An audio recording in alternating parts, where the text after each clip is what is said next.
Sir నమస్కారం sir. నమస్తే అండి. సార్ 'శోభన్ బాబు' గారి 'బలిపీఠం' సినిమాకి 50 ఏళ్ళు సార్ ఈ రోజుతో. సో, ఒక్కసారిగా మరోసారి ఆ సినిమా గురించి ఒకసారి డిస్కస్ చేసుకునే ప్రయత్నంలో భాగంగా మరి ఆ సినిమా విశేషాలని ఒకసారి చెప్తారా సార్? అంటే యాక్చువల్‌గా 'శోభన్ బాబు' 'దాసరి' కాంబినేషన్‌కి అంకురార్పణ చేసిన సినిమా అది. 'శోభన్ బాబు' గారు ఈ సినిమాకి సంబంధించి ఒక కండిషన్ పెట్టాడు. హ్మ్. అంటే ఇది కలర్‌లో తీయాలి అని. ఇది ఎవరితో చేయాలి, ఎవరిని హీరోగా పెట్టాలనేది ముందు రకరకాల ఆప్షన్స్ వెళ్ళారు. అక్కినేని నాగేశ్వరరావు గారు అయితే అలా ఉంటుంది. అప్పటికి నవలా నాయకుడిగా ఆయనకు ఒక ఇమేజ్ ఉంది. హ్మ్. అయితే ఆయన ఆ టైంలో కొంచెం హెల్త్ పరమైనటువంటి ఇష్యూస్‌తో ఉన్నాడు. అందుకని ఎవరితో వెడదాము అనే దీనిలో 'శోభన్ బాబుని' అప్రోచ్ అయ్యారు. అప్రోచ్ అయినప్పుడు సునీల్ కుమార్ చౌదరి సినిమాకు ప్రొడ్యూసరు. ఆయన అప్రోచ్ అయినప్పుడు 'శోభన్ బాబు' పెట్టిన కండిషన్ ఏంటంటే ఇది కలర్‌లో తీయాలని. దాసనారాయణరావు గారు బ్లాక్ అండ్ వైట్ సినిమాలు తీస్తున్న టైం అది. బ్లాక్ అండ్ వైట్లో ఆయన బాలచందర్ ఇన్ఫ్లుయెన్స్‌తో సినిమాలు తీసేవాడు. కొత్త తరహా కొంచెం డ్రామా ఉండి, ఒక బలమైన పాయింట్ ఉండి, ఓ మనిషి తిరిగి చూడు ఈ తరహా కథలు ఎంపిక చేసుకుని సినిమాలు తీసేవాడు ఆయన. ఓకే. 'స్వర్గం నరకం' ఇవన్నీ ఒక పాయింట్ ఓరియంటెడ్ సినిమాలే ఆయన చేసినవన్నీ. ఇలా నడుస్తున్న టైంలో ఇది కలర్‌లో చేయాలి ఇలాంటి ప్రతిపాదన చేసేసరికి ఆయన కొంచెం కలర్‌లో అంటే ఇప్పుడు కొంచెం ఖర్చు పెరుగుతుంది కదా, బడ్జెట్ పెరుగుతుంది, కథ మీద అది వర్కౌట్ అవుతుందా అనే డిస్కషన్‌లోకి వెళ్ళాడు దాసరి గారు. వెళితే నేను రెమ్యూనరేషన్‌లో కొంత తగ్గించుకోవడానికి సిద్ధం అన్నాడు ఆయన. అంటే ఆ రోజుల్లో కోటా సిస్టమ్ ఉండేది. ఫిలిం కోటాలో తెప్పించుకోవాల్సి వచ్చేది, ఎవరి దగ్గర తెచ్చుకోవాల్సి వచ్చేది. ఎన్టీ రామారావు గారి 'దేశోద్ధారకులు' సినిమాకి కూడా ఎల్వి ప్రసాద్ గారి దగ్గర నుంచి ఆయన దగ్గర ఎక్సెస్ ఉన్నటువంటి ఫిల్మ్ మీద తీసుకొచ్చి వాడారు. కలర్‌లో తీయాలి అనుకున్నప్పుడు ఆ కష్టాలు ఉండేవి. మరి ఆ కష్టాలు ఉంటాయి కదా అంటే, లేదు నేను రెమ్యూనరేషన్‌లో 25% వరకు తగ్గించుకోవడానికి సిద్ధపడుతున్నాను అని చెప్పాడు. దాంతో వాళ్ళు ఓకే చెప్పి ముందుకు కదిలారు. అలా ఎవరు హీరోయిన్ క్యారెక్టర్ ఎవరు చేయాలి అనేది అనుకున్నప్పుడు శారద ఆప్షన్ అనుకున్నారు. శారద అప్పటికి 'శోభన్ బాబు' గారితో కొన్ని సినిమాల్లో నటించింది. 'మనుషులు మారాలి', 'శారద' ఇవన్నీ వచ్చేసి ఉన్నాయి అప్పటికి. 'ఇదాలోకం' ఇవన్నీ వచ్చేసిన వాళ్ళిద్దరూ ఒక హిట్ పైర్ అనేటువంటి ఒక ఇమేజ్ ఉంది. శారద పెర్ఫార్మెన్స్ ఓరియంటెడ్ ఆర్టిస్ట్ అనేటువంటి ఒక ఇమేజ్ ఉంది. ఈ సినిమాలో అరుణ క్యారెక్టర్ ఆవిడ. 'బలిపీఠం' నవల అప్పటికే జనాలు చదివేసి ఉన్నారు.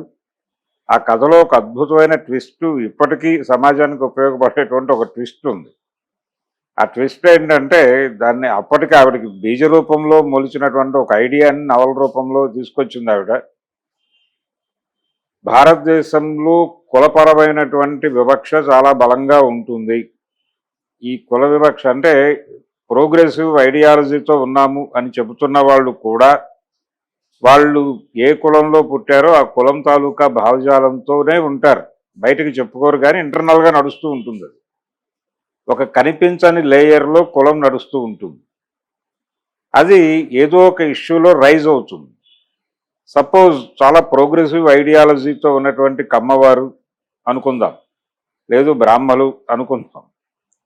ఈ దళితులు లేకపోతే మరొకళ్ళు కరపత్ర వేస్తారు. బ్రాహ్మణీయ భావజాలం అనగానే ఈ ప్రోగ్రెసివ్ బ్రాహ్మణులకు ఎక్కడో గుచ్చినట్టు అనిపిస్తుంది. నిజానికి మనం అవన్నీ వదిలేసి వచ్చాం కదా అని అనుకోరు. అలాగే ఎక్కడో కమ్మ కుల దురహంకారం అని ఎక్కడో కరపత్రంలో కనపడగానే వాళ్ళు రియాక్ట్ అవుతారు. కారం చేడు గురించి కరపత్రం వచ్చినప్పుడు అనివార్యంగా కమ్మ కుల దురహంకారం అనేటువంటి పదం దొర్లుతుంది. దొర్లినప్పుడు ఈ కమ్యూనిస్ట్ పార్టీల్లోనూ తర్ఫీదు పొంది సాయుధ పోరాట రాజకీయాల్లో కూడా వెళ్ళి కారం చేడులో ఆ చెంచురామయ్య యాక్షన్లో పార్టిసిపేట్ చేసినటువంటి వాళ్ళకి కూడా అందులో కూడా ఎవరైనా కమ్మ ఉండుంటే అలాంటి స్థాయికి వెళ్ళిపోయిన వాళ్ళకు కూడా చివుక్కుమంటుంది గబుక్కున. అంటే ఎక్కడో ఒక లేయర్లో నడుస్తుంది అది. అలాగే ఈ కౌటిల్య బ్రాహ్మణ ఇవన్నీ తగిలేసరికి బ్రాహ్మణ అభ్యుదయవాదులు విప్లవకారులు కూడా ఎక్కడో చివుక్కుమంటుంది వాళ్ళకి. ఇది ఆ బలిపీఠం కథలో ఆవిడకి తెలియకుండానే నడిపింది. ఆవిడ నిజానికి ఇలాంటి అభిప్రాయాలకి విరుద్ధమైనటువంటి అభిప్రాయాలు కలిగినటువంటి రైటర్. ఓకే. ఈ దేశాన్ని విముక్తి చేయాలంటే అంబేద్కర్ చాలడు, మార్క్సే శరణ్యము అని ఒక గ్రంథం రాసినటువంటి రచయిత్రి ఆవిడ, రంగనాయకమ్మ గారు. అయితే ఆవిడకి వచ్చిన ఒక చిలిపి ఆలోచన, ఆవిడ ప్రోగ్రెసివ్ ఐడియాలజీతో నడుస్తున్నటువంటి కార్ల్ మార్క్స్తో నడుస్తున్నటువంటి దశలో ఆవిడకి వచ్చినటువంటి ఆలోచన ఏంటంటే, ఒక బ్రాహ్మణ స్త్రీ ఆవిడకి డాక్టర్లు చెప్పేస్తారు, అమ్మా నీకు సమీప భవిష్యత్తులోనే చావు ఉంది, నువ్వు ఎక్కువ రోజులు బతకవు అని. ఆవిడకి ఒక పుణ్య స్త్రీగా చనిపోవాలి అనేటువంటి ఒక కోరిక ఉంటుంది. ఆ కోరిక తీరాలంటే ఎవరో ఒకళ్ళని పెళ్లి చేసుకోవాలి. తను పెళ్లి అలా డెత్ బెడ్ మీద ఉన్న అమ్మాయిని ఎవరు పెళ్లి చేసుకోరు కాబట్టి ఎవరో ఒకళ్ళని వెతకాలి. ఇక్కడ కాస్ట్ అనేది ఇష్యూ కాదు, మనకి పెళ్లి ముఖ్యం. ఒక పద్ధతి అయినటువంటి ఎవడైనా పర్వాలేదు అని ఆవిడ ఒక ఆప్షన్ ఇస్తుంది. ఆ ఆప్షన్లో ఒక దళితుడిని చూస్తారు, ఒక పద్ధతి అయిన దళితుడిని చూసి అతను అంగీకరిస్తాడు. అతనికి ఉన్నటువంటి ఒక బ్రాడ్ పర్స్పెక్టివ్లో నుంచి అంగీకరిస్తాడు. పెళ్ళి అయిపోతుంది. తీరా పెళ్ళైపోయిన తర్వాత ఆవిడకి ఏదో ఆ హెల్త్కి సంబంధించిన ఇష్యూ సాల్వ్ అవుతుంది అనుకోకుండా. ఆవిడ ఉంటుంది, జీవిస్తుంది అనేది క్లారిటీ వచ్చేస్తుంది. వచ్చేసిన తర్వాత ఇతన్ని పెళ్లి చేసేసుకుని ఉంటుంది. అప్పటికే ఆవిడికి ఈ రకమైనటువంటి వ్యవహారం ఇష్టం ఉండదు సైకలాజికల్గా. ఇతనితో పర్వాలేదు, ఇతని వరకు ఇతన్ని కొంచెం బ్రాహ్మణ్యంగా మార్చుకుని ఇతనితో జీవితాన్ని గడిపేయచ్చు అనుకుంటుంది ఆవిడ. కానీ ఇతను ఒక్కడే ఉండడు, అతనికి ఒక సంసారం ఉంటుంది కదా, ఒక తల్లి తండ్రి బంధువులు వీళ్ళందరూ ఉంటారు కదా. అతనికి ఒక నేపథ్యం ఉంటుంది. ఆ నేపథ్యం అంతా ఈవిడికి వ్యతిరేకమైన నేపథ్యం. వాళ్ళు ఈవిడ తినే తిండి తినరు, ఈవిడ ఉన్నట్టుగా ఉండరు, ఈవిడ మాట్లాడే భాష మాట్లాడరు. వాళ్ళతో ఘర్షణ మొదలవుతుంది. వాళ్ళ ఘర్షణ ఇతనితో ఘర్షణగా మారుతుంది. ఇతనితో కొనసాగాల వదిలేయాలా అనే పరిస్థితికి వెడుతుంది. అలా అతనికి అర్థం కాదు, ఇదేమిటి ఆ రోజున అలా ఉంది, ఈ రోజున ఇలా మారిపోయింది ఏమిటి అనేది అతను గొడవ. అలా టోటల్గా వీళ్ళ జీవితాలు అలా బలిపేట మీదకి వెళ్తాయి. ఇది లైన్. ఈ ఇంట్రెస్టింగ్ లైన్ మీద రాసినటువంటి కథ దీన్ని సినిమాగా తీయాలి అని అనుకోవటం అంటే, ఆ సినిమా శతదినోత్సవ సభలో శోభన్ బాబు గారు చెబుతూ అది బహుశా ఆయన క్యాజువల్గా చెప్పేసి ఉంటాడు, అంతే తప్ప ఆయన డెప్త్లోకి వెళ్ళి ఆ మాట అనుంటాడని నేనైతే అనుకోను. కానీ అది పబ్లిష్ అయింది, పేపర్లలో వచ్చైనటువంటి మాట చెప్తున్నాను నేను.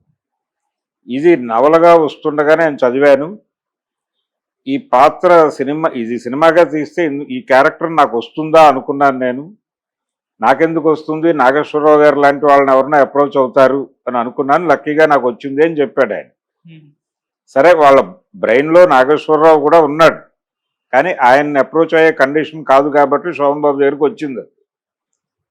కాకపోతే ఈ నవల చదివాను, ఈ తరహా పాత్ర చేయాలనుకున్నాను అని ఆయన చెప్పింది పూర్తిగా సత్యమా అనేది అనుమానమే. అంటే ఆయన చదివితే చదివి ఉండొచ్చు, కానీ ఆ టైంలో వేరే ఆప్షన్ కూడా లేదు. ఎంటర్టైన్మెంట్ అంటే సినిమా, లిటరేచరు తప్ప వేరే మార్గం లేదు. ఏదో ఒక నవల తీసుకుని ఖాళీ సమయాల్లో చదువుతూ ఉండేవారు ప్రతి ఒక్కరు. ట్రైన్ జర్నీ చేసేటప్పుడు ప్రతి ఒక్కరి చేతుల్లోనే ఏదో పత్రిక, ఏదో ఒక నవల ఉండేది. ట్రైన్ జర్నీ సుదీర్ఘ ప్రయాణం అంటే కొంచెం 2 నవలలు వేసుకుని వెళ్ళేవాళ్ళు దారిలో చదువుకోవడానికి. దారి ఖర్చులకి 2 నవలలు అనేవాళ్ళు ఆ రోజుల్లో. ఇలా ప్రయాణం కానీ ఏదైనా సరే లీజర్ టైం అంటే లిటరేచర్తో ఫిల్ చేసేవాళ్ళు. అది అట్లా చదివి కూడా ఉండొచ్చు ఆయన. కానీ సినిమా ఇండస్ట్రీలో ఆ టైంలో చాలా బిజీగా ఉన్నాడు శోభన్ బాబు. అందుకని చదివాడా లేదా అనేది సందేహం. కానీ మొత్తానికి తన క్యారెక్టర్ని అర్థం చేసుకుని నటించాడు ఆ సినిమాలో. చాలా వైరుధ్యాలు ఉన్నటువంటి క్యారెక్టర్ అది. అంటే సమాజం రియాలిటీ ఎలా ఉంటుందా అని ఫేస్ చేసి తన వారిని చూసి బాధపడుతూ, తన వారి పట్ల ఆవిడకున్న అభిప్రాయాలు తెలుసుకుని బాధపడుతూ, వీళ్ళని మార్చాల్సిన అవసరం ఉందా, మార్చాల్సిన అవసరం లేదా అనేటువంటి ఒక మానసిక సంఘర్షణ, ఇన్ని లక్షణాలు ఒకే క్యారెక్టర్లో రన్ చేయటం అనేది అంత చిన్న విషయం కాదు. దాసరి గారు స్క్రీన్ ప్లే సైడ్ చాలా పద్ధతిగా నడిపాడు. ఆడియన్స్ కూడా ఎక్కడ బోర్ ఫీల్ అవ్వకుండా ఏదో చెప్పే ప్రయత్నం చేస్తున్న డైరెక్టర్ అనే ఫీలింగ్లోకి వెళ్లకుండా కొంచెం ఎంటర్టైనింగ్ గాను ఆ ఎడ్జ్లు ఇస్తూ వెళ్ళాడు ఆయన. అది జనాలకి కనెక్ట్ అయింది. ఈ సినిమా రిలీజ్ అయినప్పుడే ముత్యాల ముగ్గు ఈ సినిమాలు కూడా వచ్చినాయి. అయితే కంపారిటివ్గా ఇది భారీ విజయం కాదు, కానీ ఒక 4 కేంద్రాల్లో సత్యదినోత్సవం జరుపుకుంది ఈ సినిమా. విజయవాడ వినోద టాకీస్లో దీని సత్యదినోత్సవం జరిగింది. విజయవాడ వినోదాలో 100 రోజులు ఆడింది, వైజాగ్ ఆడింది, హైదరాబాద్ ఆడింది, ఇలా మొత్తం గుంటూరులో ఆడింది. 4 సెంటర్లలోనూ 5 సెంటర్లలోనూ అది సద్దినోత్సవం జరుపుకుంది. అప్పుడు ఈ సినిమా జనాలు విపరీతంగా మాట్లాడుకున్నారు, విపరీతమైనటువంటి డిస్కషన్ అయింది. దీని మీద కొంత బ్రాహ్మణ సంఘాల నుంచి అభ్యంతరాలు వచ్చినాయి ఆ రోజునే. అయినప్పటికీ అది భారీ వాయిస్గా మారలేదు. జస్ట్ అలా కొన్ని చోట్ల వారి సమావేశాల్లో ఇలాంటి పిదపకాలపు ఆలోచనలతో సినిమాలు వస్తున్నాయి అని మాట్లాడిన సందర్భాలు ఉన్నాయి. అది పేపర్లో నోటిఫై అయినటువంటి సందర్భం కూడా ఉంది. అలా బలిపీఠం అనేటువంటి సినిమా 75 జూలై 17వ తారీఖున రిలీజ్ అయింది. అది రిలీజ్ అయ్యి ఆ సందర్భంగా రిలీజ్ అయినప్పుడు పెద్దగా ఎవరికి ఎక్స్పెక్టేషన్స్ ఏం లేవు. కాకపోతే శారద శోభన్ బాబు అనేది ఒక హిట్ ప్లేయర్. అప్పటికి శారద సినిమా పెద్ద హిట్ అయింది, అది బ్లాక్ అండ్ వైట్. ఈ సినిమా మాత్రం కలర్. దాసరి గారికి ఇది మొదటి కలర్. ఆ తర్వాత ఆయన కలర్లోనే నడిపాడు పెద్ద హీరోలతో. అంటే అనుకోకుండా ఆయనకి ఎన్టీఆర్తో దేవుడు అది మనుషులంతా ఒక్కటే ఇలాంటి అవకాశాలు వచ్చినాయి. దాంతో అలా ప్రయాణించాడు ఆయన. దాసరి నారాయణరావు స్టార్స్తో సినిమాలు తీయటం, పెద్ద హీరోల డైరెక్టర్గా కూడా మారటం అనేది ఇక్కడి నుంచి మొదలైంది. బలిపీఠం దగ్గర నుంచే మొదలైందని చెప్పుకోవాలి. ఇది బలిపీఠం సినిమా జ్ఞాపకాలు. ఇది ఒక మెమరబుల్ సినిమా. శోభన్ బాబు కెరియర్లోనే కాదు, తెలుగు సినిమా చరిత్రలో కూడా ఒక డిఫరెంట్ పాయింట్ని డిస్కస్ చేసిన సినిమా. అయితే ఆ పాయింట్ మీద ఏదైతే వాళ్ళు మాట్లాడారో సినిమాలో, ఆ పాయింట్ మీద ఒక తరవు ఇన్వెస్టిగేషను, లేకపోతే ఒక తరవుగా పరిశోధన జరిగి తీసిన సినిమా కాదు. ఏదో అలా అనిపించింది, వెళ్ళారు అంతే. ఇలా అవుతుంది అని అనుకుని, కానీ అలాగే అవుతుంది. అలా ఎందుకు అవుతుంది అనే రూట్స్లోకి వెళ్ళరు సినిమాలో. కులం అనేది ఉపరితల అంశంగా మాట్లాడతాడు ఆయన. అంటే కమ్యూనిస్టులు మొదటి నుంచి అలా చూశారు. కులం అనేది ఉపరితల అంశము, పునాది మారితే అది కూడా మారిపోతుంది, ఇది భావజాలపరమైనటువంటి వ్యవహారము అని మాట్లాడుతూ వచ్చారు. కానీ కులమే పునాదిగా ఉంది ఇక్కడ అనేది తర్వాత అర్థమైంది వీళ్ళకి. ఇప్పుడు గనక ఆ సినిమా హ్యాండిల్ చేస్తే ఎవరైనా ఇంకొక పద్ధతిలో చేయొచ్చు. కానీ రైటర్ రంగనాయకమ్మ గారు ఆ పరిధి దాటి రాలా. ఆవిడ ఇప్పటికే అక్కడే ఉన్నారు. ఇప్పటికే ఆవిడ అంబేద్కర్ చాలడు ఈ దేశానికి, కార్ల్ మార్క్సే అనేటువంటి ఒక అభిప్రాయంతో స్థిరంగా ఉన్నారు. ఆవిడతో డిఫర్ అవ్వడం కాదు, కానీ భారతదేశాన్ని, భారత సమాజాన్ని కుల సమాజంగా అర్థం చేసుకోవటంలో ఇప్పటికీ లోపం ఉంది. ఇప్పటికీ చాలామంది అగ్రకులాలకు చెందిన కమ్యూనిస్టులు, విప్లవ పార్టీల్లో పనిచేస్తున్న వారు కూడా మొహమాట పడుతున్నారు. మొహమాట పడటం అంటే ఇది కుల సమాజము అని అంగీకరించడానికి వాళ్ళలో మొహమాటం ఉంది. ఇప్పుడు దళిత కులాలు మధ్యతరగతిగా మారిపోయినాయండి, ఇలాంటి సన్నాయి నొక్కులు నొక్కుతూ మాట్లాడే పరిస్థితి వచ్చింది. ఇది మార్కెట్ ఎకానమీ ప్రభావము, దీని తాలూకా వ్యవహారం ఉన్నప్పటికీ, ఇవన్నీ ఉన్నప్పటికీ కూడా వాళ్ళు ఇప్పటికీ అలాగే ఉన్నారు. అలాగే వాళ్ళ బలహీనతల్ని వీళ్ళు భూతద్దంలో చూపించి వాళ్ళే విక్టిమ్స్, వాళ్ళ జీవితాలు అలా ఉండటానికి కారణం కూడా వాళ్ళే అనే పద్ధతిలో మాట్లాడేస్తున్నారు. ఒక జడ్జిమెంట్కి వెళ్ళిపోతున్నారు. వాళ్ళు అలా ఉండటాన్ని అర్థం చేసుకోవటం ఎలా అనే విషయంలో కూడా క్లారిటీ లేవు వీళ్ళెవరికి. ఇప్పటికీ ఆ ఇష్యూ ఉంది. ఇప్పటికీ బలిపీఠం ఉంది, ఇప్పటికీ బలవుతున్నటువంటి జనాలు ఉన్నారు. కాకపోతే దానికి సంబంధించినటువంటి క్లారిటీ ఎవరికి లేకపోవడం అనేది ఒక దౌర్భాగ్యం. ఈ నేపథ్యంలో ఒకసారి మళ్ళీ బలిపీఠం సినిమా యూట్యూబ్లో ఉంది,